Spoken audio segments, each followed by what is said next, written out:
Hi guys, welcome back to my channel. So today I'm going to share some photos from an event I went to with my garden club, and this is a tour of 4 different spaces in our town, like commercial spaces.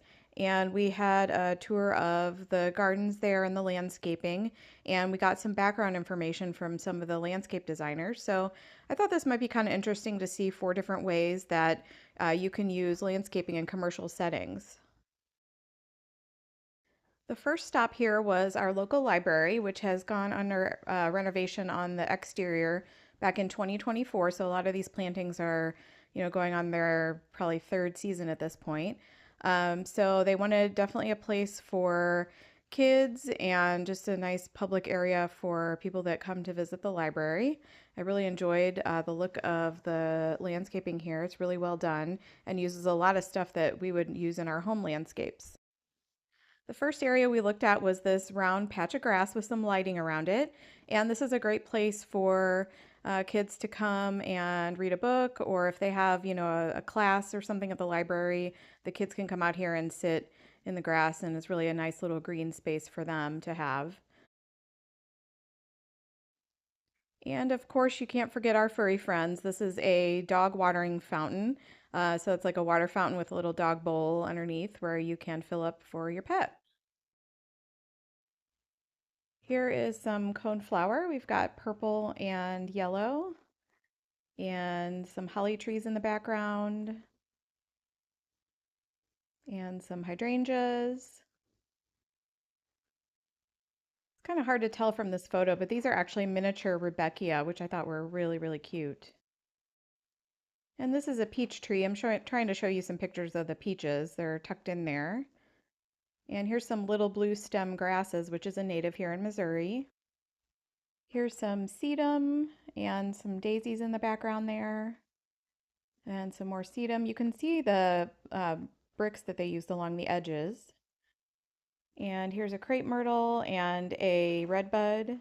And I thought these benches were really neat. They're actually solar charged stations, so you can sit on the bench and charge your cell phone or your tablet. They have a solar panel on the top, and then the charging pieces are on the sides. I believe the library got a grant to install these, but I thought that was really, really interesting. I've never seen those before.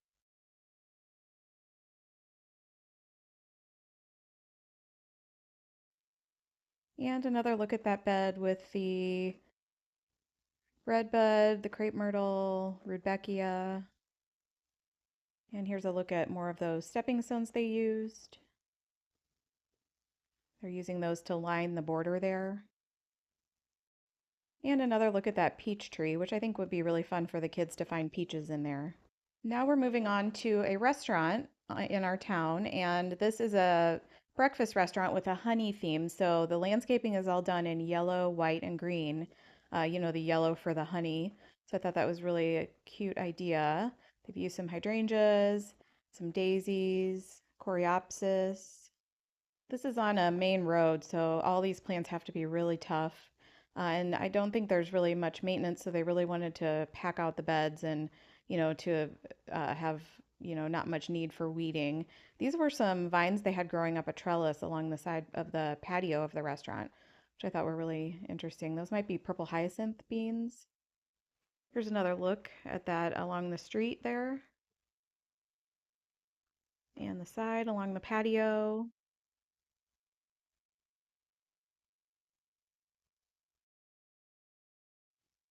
And our next stop is this almost like a little alleyway between some of the buildings here. And it's a really neat little place with this giant planter in the middle that's planted up with a lot of annuals. And there's a Sansevieria in there, which was in full sun, and it seemed to be doing really well.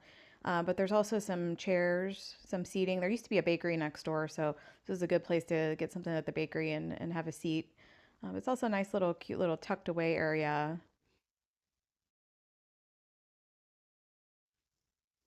Here's a closer look at that planter. It was really beautiful.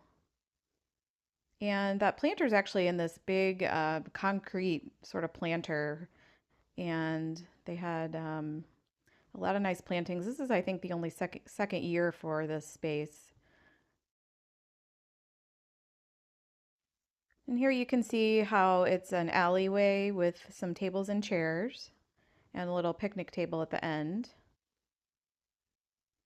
It's a really cute, secret space in the middle of a really busy downtown area. And they have cafe lights hanging above. You can see the shadow of those there. And our fourth stop was this patio section or gravel patio section of this restaurant in our town. This is relatively new. I think it's been open maybe 2 or 3 years at this point. But it's got this huge gravel outdoor space, lots of rocks, really, really natural landscaping. They tried to keep a lot of the original trees as much as they could, but there's always a lot of people here hanging out at the bar and having some food and drinks. And they have this cute little bridge to take you from one part of the patio to the other. And here's another look at some of the rocks.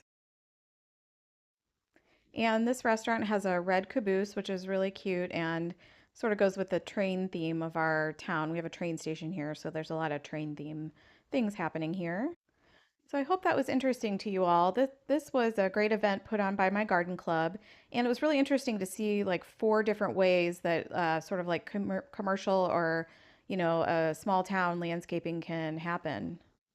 One was the public library, geared more towards children. Then we had the yellow and white restaurant that was on the main road. Then we had the little alleyway that was tucked away. Then we had this outdoor patio bar scenario with a really more naturalistic look to it. Another great event put on by my local garden club. I encourage you to join a garden club if you have one local to you. It's really worth it. And I want to thank you for watching my video today, and please hit the subscribe button for more gardening content.